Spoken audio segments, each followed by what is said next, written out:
Welcome back. I return to the subject of Catholic chaplains in the American War between the states, which is a truly fascinating subject and one I thoroughly enjoy talking about.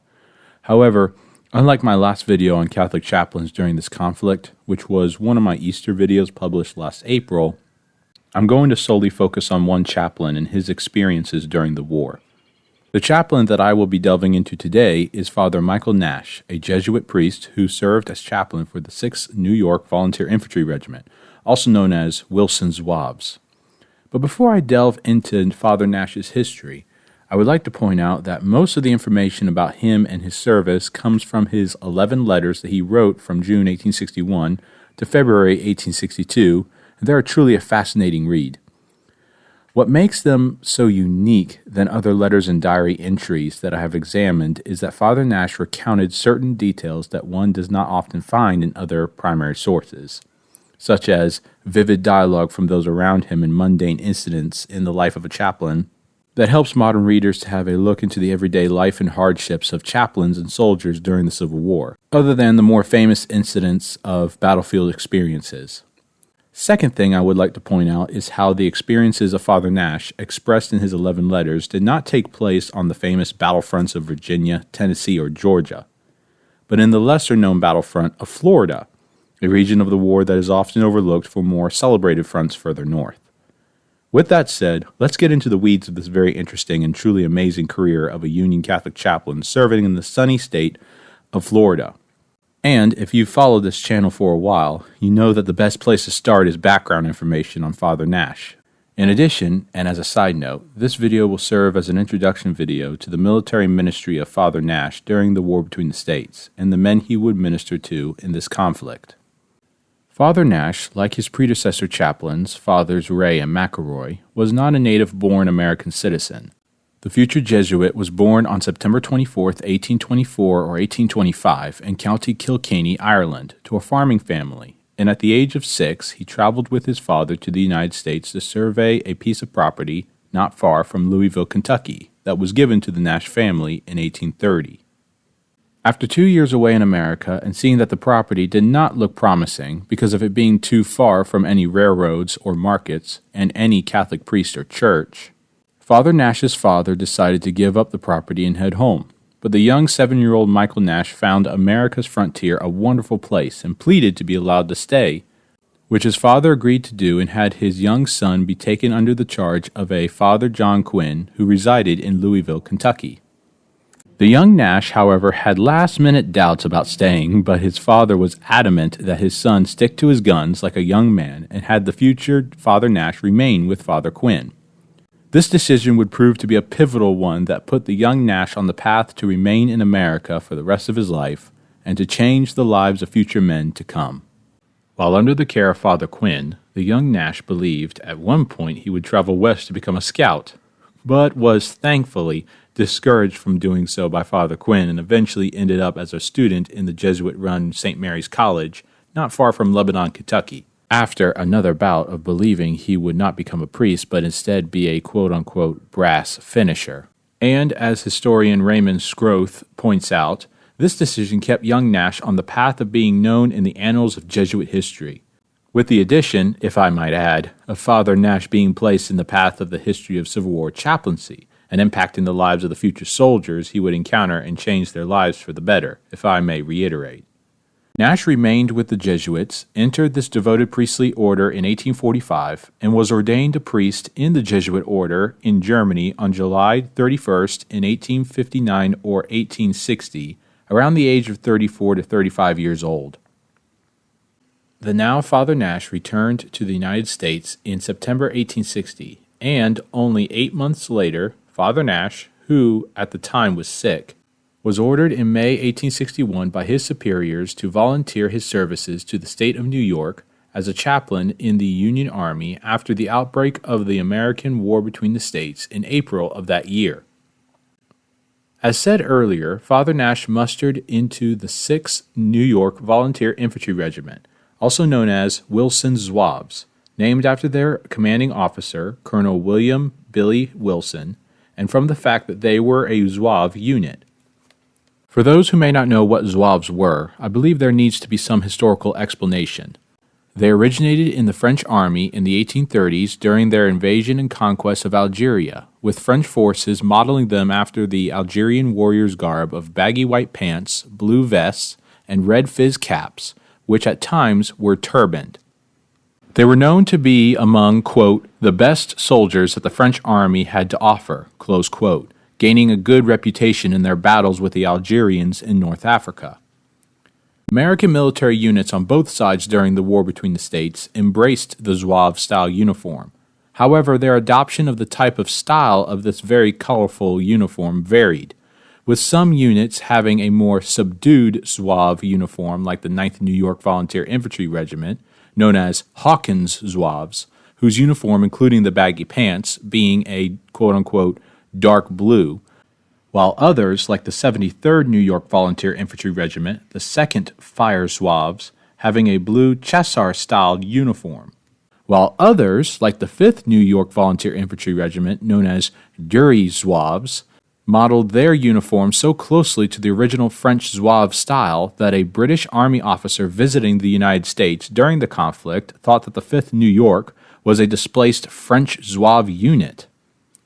But for Wilson's Zouaves, though they were called a Zouave unit, their uniform did not reflect it really at all, with their dress being simply a grayish-brown jacket and pants, and their headgear being the famous Hardy hat, not the res fez cap and turban.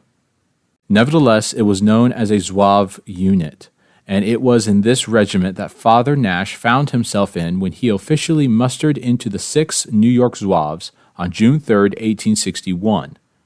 In conjunction with providing information about Zouave units during the war between the states, for those who needed that clarity, I also want to supply you all with background on the 6th New York itself, namely the men which Father Nash found himself with and would serve as their military priests for the next 2 years, from June 3, 1861 to June 25, 1863. A contemporary of the time, Maximilian Sand, who resided in New York City and witnessed the 6th New York, wrote to his brother in a letter on April 30, 1861, that Wilson's Zouaves were, quote, the crack company of New York Zouaves, close quote. While at the same time, quote, they are the very dregs of the city, which none of them try to conceal, but rather glory in it, close quote. To illustrate how much these Zouaves were, quote-unquote, dregs of New York society, Sand related how Colonel Wilson once asked the men in his regiment whether there was an honest man among them, to which one replied that he was, and then this recruit, quote, was turned out of the regiment, close quote. Historian Raymond Scroth points out that the men in the 6th New York, though the vast majority were born and raised Catholics, were a rough group of men, being, quote, a ragtag, poorly disciplined bunch, not interested in going to confession, but very devoted to having their fun in New York before heading to war, close quote.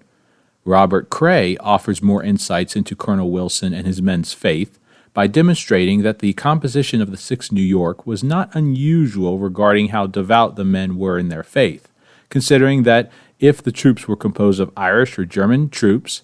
then they would have, in civilian life, only fulfilled the bare minimum requirements for being Catholic, such as making sure they attended Mass on Sundays. Since there were not enough Catholic clergy to efficiently instruct their growing flock in New York City, many Catholic laypeople went about their daily lives not sufficiently knowing the faith, with it being so bad that Father Nash himself wrote how in the 6th New York, quote, many have not yet made their first communion and are greatly in need of elementary instruction, close quote. Supporting Cray's claim that there was not enough clergy to instruct Catholics in New York, which helped Catholic laypeople in this city to not be as devout as they could have been, Father Nash related the following, quote,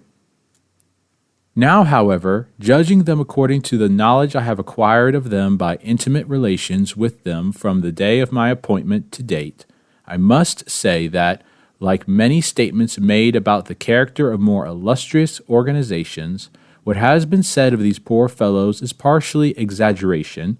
and partially gross calumny. With the exception of a few English, the members of the 6 are the sons of Catholics, Through either the fault or the misfortune of their parents, their domestic Christian education has been woefully neglected. Their hearts, however, have remained in the right place. They are nearly all of that class styled New York boys or New York rowdies, who, though they seldom ever darken the church door, are always ready to pour out the warmest blood of their hearts in defense of church or priest." Close quote. Basically, the men of the 6th New York were ill-practiced Catholics, but were still adamantly Catholic, which Scroth and Cray do point out.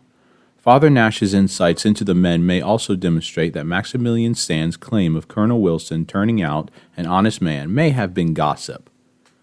Even their commanding officer, Colonel Billy Wilson, though a Catholic himself, is described by Scroth as, quote, "not well educated in the faith," close quote, with Robert Miller going so far as to claim that Colonel Wilson was a quote-unquote nominal Catholic. However, even though Father Nash confessed that Colonel Wilson was not well versed in the Catholic faith, it seems from Father Nash's letters that, as will be shown in future videos, the colonel was more devout than Scroth, Miller, and Cray claim he was. Thus, this is the atmosphere Father Nash entered into when he officially reported for duty to the 6th New York on Staten Island on June 3, 1861. After Father Nash arrived at the 6th New York's camp on Staten Island on June 2, 1861, there was at first some discrepancy in Colonel Wilson accepting Father Nash to be their chaplain because Father Nash did not have any authorized letter of recommendation from certain church officials like Archbishop John Hughes of New York. For Colonel Wilson stated that Father Nash's word was not good enough since, quote, "the greatest scoundrel in New York could present himself to me as a priest," close quote.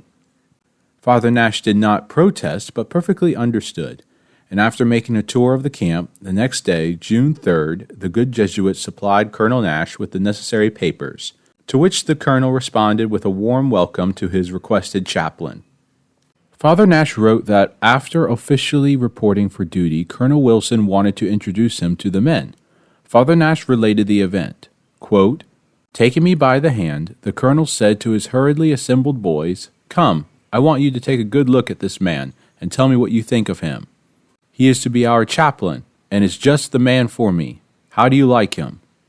Not knowing whether I was Protestant or Catholic, before giving their answer, they asked, 'What is his color?'